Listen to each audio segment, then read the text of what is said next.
Hello everybody, here to do a quick little response to Mr. Robert Z's thread. Show the record you have the most copies of. But you know, I'm going to do the record that I actually have the second most copies of, because the record I have the most copies of is, in fact, Baird Hershey and the Year with Dave Liebman.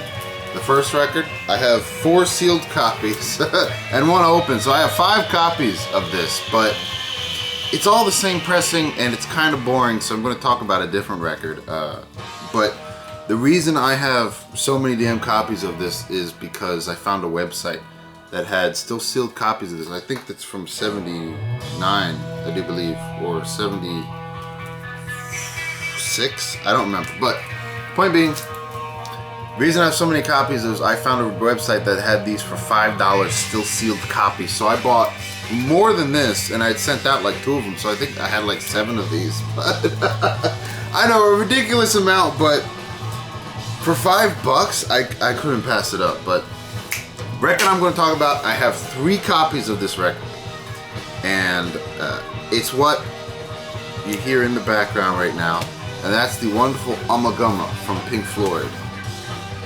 1, 2, and 3. The reason I have 3 copies of this, because one, this first one right here, I got from my dad. When I got my dad's collection, this was one of the records that he had, and it is beat. I mean, it is really beat. I actually taped.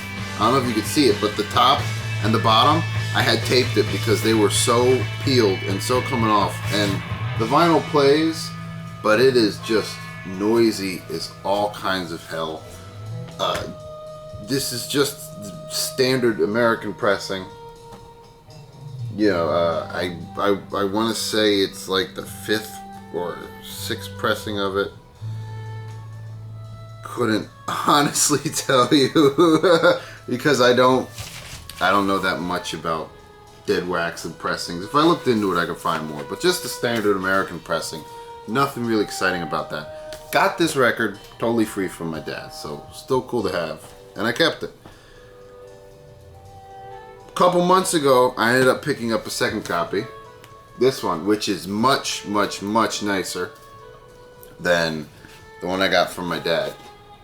Plays beautifully, a little bit of crackles, but overall, a very solid record. This one I found at Goodwill, picked it up for 69 cents. You following me? So far, 2 copies of Ummagumma only cost me 69 cents. Very cool to pick it up. As far as I could tell, this is the same damn pressing as the other one, but for a phenomenal record, have to pick up another pressing. Why the hell not, especially if you're upgrading and cheap. Now, the last one I got is very interesting. Right away off the bat, you could probably tell just by looking at it, this is a gloss cover. Gloss cover, and on top of that, it's got the GG. So it's a GG gloss cover. Very, colors pop out a little bit more in this. I don't know, the printing for whatever. And it is a UK import press. Even right on the Harvest label, it says, you know, right there, made in Britain, Gramophone Company Limited, Harvest. Very cool, very cool. Did some research. This is not a first pressing. This is a second pressing, I do believe. So very cool, picking up just totally different all the way around, and it sounds phenomenal, as you can hear.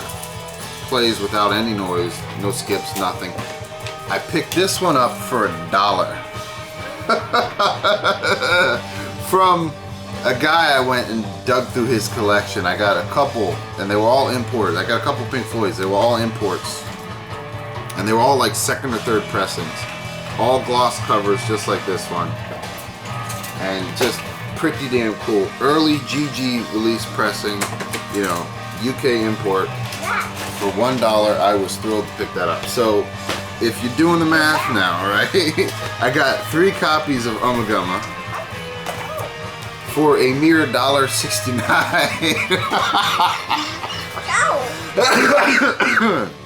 So that's my yeah, that's my response. Best I could do. I don't have a lot of doubles or multiple copies of an album in my collection because once I got one, I don't need another one. I'm not one of those people that'll just buy a new release because it's an audiophile pressing or it's a colored vinyl or something.